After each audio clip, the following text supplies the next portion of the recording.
Welcome back, everyone. Are you ready to carry on? I do hope so, as our esteemed repeat speaker is ready to get you going. Returning to our stage is John Cohen, the author of JavaScript for R and R series, founder and lead developer of Opifex, and an immensely productive contributor to the R community in the form of various popular packages. Today, he will guide us through the wonders of Litter, demonstrating how it streamlines input management for a cleaner and more organized UI and server code. Let's dive in. Over to you, John. Thank you very much for the very kind introduction, and thank you to everyone who can spare some of your precious time to listen to me ramble again about some shiny stuff. So before we start, I thought I'd put that in because it's a good talk when it starts with a disclaimer. I have a short list of bad ideas that I want to share with you. I've already been told that litter is a very bad package name. Some people think of littering the streets, others think of a dirty cat litter tray, and I was told that it doesn't communicate at all what the package does. But stubborn as I am, I stuck with it. And the second bad idea I've had was to inject random emojis into this presentation. So if I go ahead and refresh the page, you will see that they're indeed random. So I thought at least everyone has a slightly different experience when they see the slides afterwards. And if you don't learn anything interesting about Shiny during my presentation, at least we'll discover together one or two funny emojis. Though again, as I was told, it's likely it will lead to some some embarrassing tactless moment, but we will see. So I thought to make things, because the package name wasn't clear, I thought I was in for a penny. I thought I'd make things even more confusing and made this the logo of the package, hoping that I'd reach levels of confusion such that they would start, sparking curiosity. I'm not sure I was right about this. But jokes aside, the reason it's named Litter is because the whole thing is built on lit.js, which is a JavaScript library by Google, which nicely wraps the standard HTML web component API, which I really like. And so take lit, add an R into it, and you obtain something akin to litter. Some useful links before we go ahead. You have rrr.is/litter, which is the slides that I have in front of me now. And in passing, I just want to mention for the anecdote that rrr.is is a URL shortener built in R, and the code is open source, so feel free to check it out. Otherwise, head to GitHub to see the package. And I have documentation, but I'm still working on it. It's a bit of a work in progress. I think some things are not too clear yet, though preparing this presentation certainly helped me make things clearer. Finally, what is litter? Well, it's a package that presents a set of Shiny inputs, but ever so slightly different. There's a simple twist to it. Vanilla Shiny inputs, we'll call them, take an input ID as their first argument, as you probably very well know. And litter inputs take a name. And the difference in there is that the input ID must be unique, whereas the name doesn't have to be unique. You can have litter inputs with the same name, as many litter inputs as you want in your UI. They can share the same name. That's not a problem. And though it may sound anecdotal or anodyne like this, the implications are actually quite big for this. However, the first thing you may ask is, why bother? Why do this? Well, I work increasingly when I do things with Shiny. I have to dynamically generate my inputs. That is, at the time I write the application, I have no idea what inputs I'm going to need. It may depend, for instance, on how many rows I have in my users table. If I have 3, I'll have 3 inputs, one for each user. If I have 50, and so on. And so I have to resort to generating IDs, UI side, and then keeping track of them server side. And I have to often write code a bit like you have in front of you there. So I have the data that's dynamically pulled from somewhere, probably with a filter. You can filter by date or anything else. So that creates a reactive. I observe on that reactive. I loop over likely the rows, and I generate observe events. And I actually generate a lot of observe events throughout a session, because every time someone switches the filter, I have to recreate observe events and everything. And I'm very picky about my server-side code. I find UI code can be messy, tends to be messy, and it's totally fine. It is, well, it tends to be everywhere in most applications, and I'm not talking about Shiny specifically. Even code bases like all of Linux distros are well known to have bad UIs, but the server function, I don't like it to be messy. I want that to be nice and clean. And I feel a bit queasy when I write code like this. So I thought surely something better can be done. And that's litter that I came up with. So indeed, something's not quite right, because I have UI side multiple inputs. The server side, the logic behind each of these inputs is pretty much identical.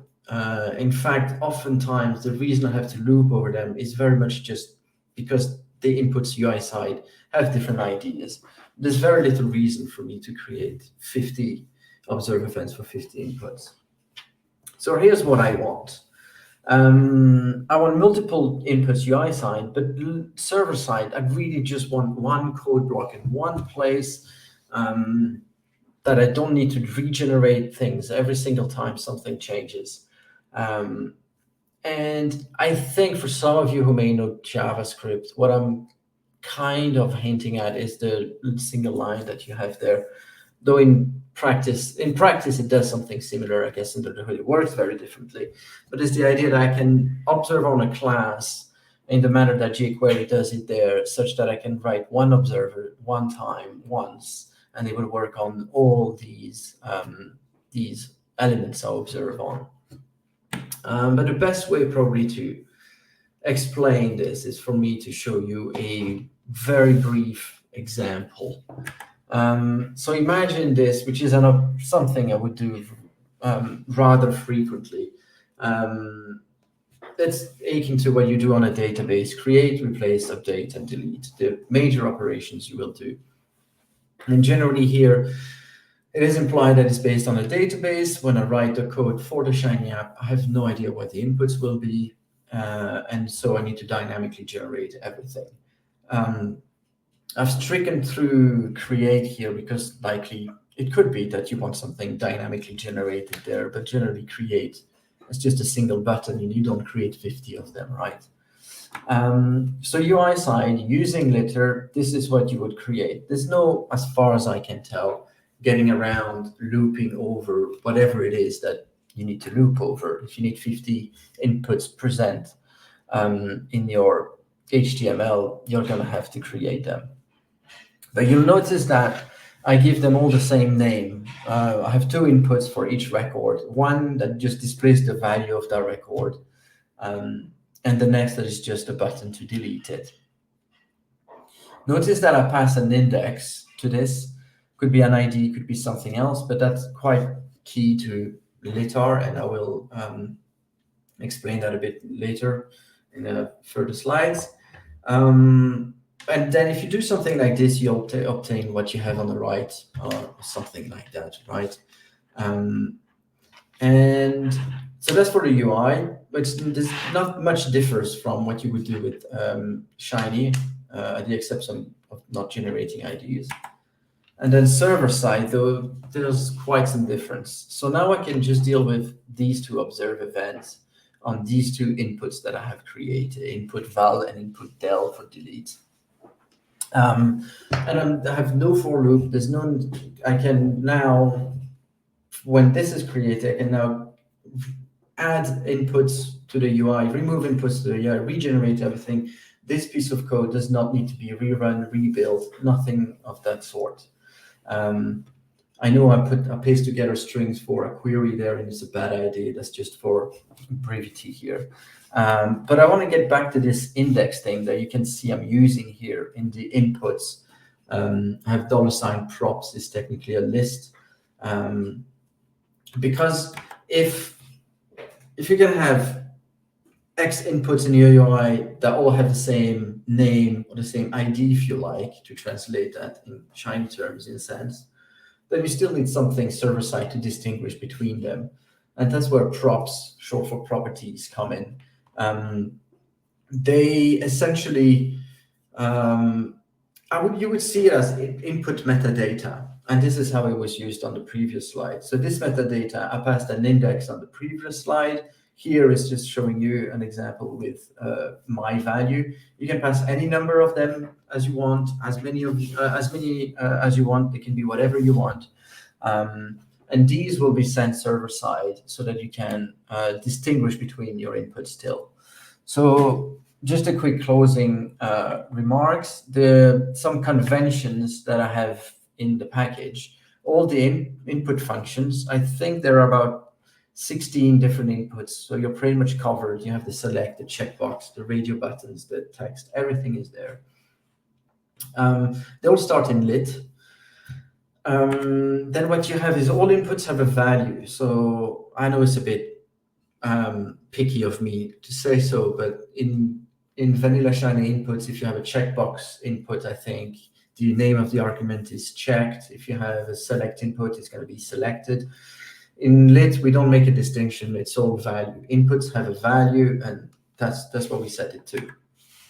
The cool thing when you do this is that you can then streamline the update inputs. So all your inputs can be updated server side, and you have one function to do it, regardless of the input that you've used client side. Labels are not part of the input. Again, this is me being super picky. But I think they don't have to be. You can add it yourself. So they're never part of it, at the exception of a button which displays some text, of course. And then we have all inputs take this strange, perhaps, argument at first, which is send on render. But if you render, if you generate, say, 100 inputs, maybe you don't want 100 inputs to send their values server side at the time you render them, at the time you generate them. You're only generating inputs and want to listen to their changes. So you have this argument. And then all inputs are streamlined and return data in the same format. So you will have the list that you have below there. You will have the value of the input, a string, a list, whatever it is that depending on the input that you're using. You can still use an ID on the inputs if you want. If you use it, it's passed there. And then you have everything else that you've passed as your props, your metadata is passed there. And that's what you use to then differentiate between the inputs. One thing that changes, though, is you have to think in letter terms, if you like, when you use it, of course. And that is the inputs, and that's very much how I see it anyways, in fairness, but the input reactive is really just used to communicate with the server. It's not used to store values, because when you start using this, you're going to have a multitude of inputs UI side, but only one value server side. So you can't rely on what value is actually stored there, because you never know what really it is set to, depending on what input was changed last. So the idea is you react to the input on change right there and then. When you observe something, you react. If you need to store it, you store it separately in a list, in a reactive list, however you prefer. But you have to, it's advised to react it there and then. And then sadly, there are some limitations, of course. I'll keep for the end. It only works with BS5. It would have worked fine with Bootstrap, BSLibs, version 5. These inputs are not captured by the bookmarking session, as far as I can tell, at least. And same with Shiny Test 2. It's going to be a bit more difficult to test those inputs because they're not properly registered into the whole Shiny infrastructure, if you like. And unfortunately, given how this works and what the package attempts to do, it's very unlikely that I'm able to lift those limitations in the future. And that's it for me. I was John. I've co-founded the Y company and OpEffects, and you'll find me on Twitter and LinkedIn if you want. If you have any questions, I'm free now. Otherwise, feel free to reach out on any kind of social media that you think suit best. Thank you. Thank you, John. I think the audience was a bit too charmed to ask questions, so let's give them a moment since we have a few moments to spare. I got a question that we can start off with, and in your experience, how does Litter compare to other existing solutions for managing dynamic inputs in Shiny apps, especially concerning scalability and performance? Any notable advantages or unique features that set it apart? Good question. I don't know any other solution specifically designed with that in mind. But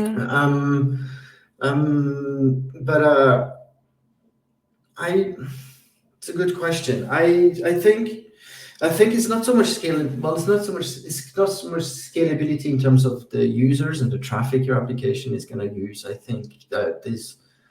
I don't think there's any difference in performance with vanilla Shiny. In fact, it's built on Shiny, so I don't think it can perform better than that. It's really just in scalability of the code. Once you have very large applications and you've created observe events everywhere, I've lived it too many times. I'm a bit traumatized by all of this. You have reactivity everywhere, observe events that are created on loops and stuff like that. And one day you add one button to your Shiny application, you click it, and the application takes a life of its own. It starts behaving like it's haunted. And with this and cleaner code server side, I'm at least able to manage that better. Yeah, that's sense. Now that we have a question from Mikhail Osipovich, does Litter support NS for Shiny modules? Yes, it does. So essentially you have yes, it does. That's the short answer. You use it exactly like you would in a normal input. Great. And Devon Earl is interested if you're planning a CRAN version. Yes, I am, but I'm poorly organized and I can't tell you exactly when it will be on CRAN. We can be checking in on that. Could be the next topic. Yeah, something like that. That'd be good. Yeah, cool. Okay then, so considering the complexities of the dynamically generated inputs in the Shiny app, could you perhaps elaborate on the pros and cons of using JavaScript for displaying inputs compared to utilizing the insert UI function? In your experience, which approach would tend to offer better performance and user experience? That's a loaded question. I tend to use JavaScript a bit too much. Simply in terms of performances, I'll be totally honest with you. I really measure them. I just try and find the code that I think will perform better.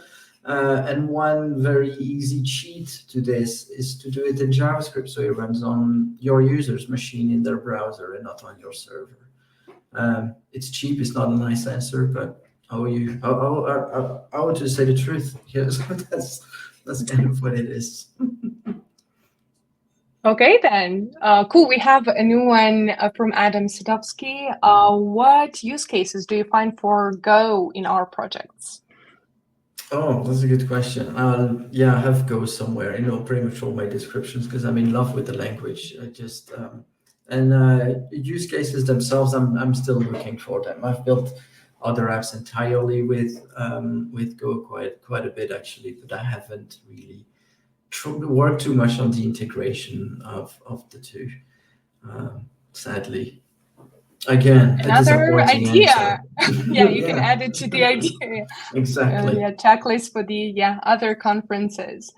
Okay, now, so that's a perfect time for us to wrap it up as we're out of time. And let me thank you again, Joan, for joining us, and thank the audience for being active and all the questions.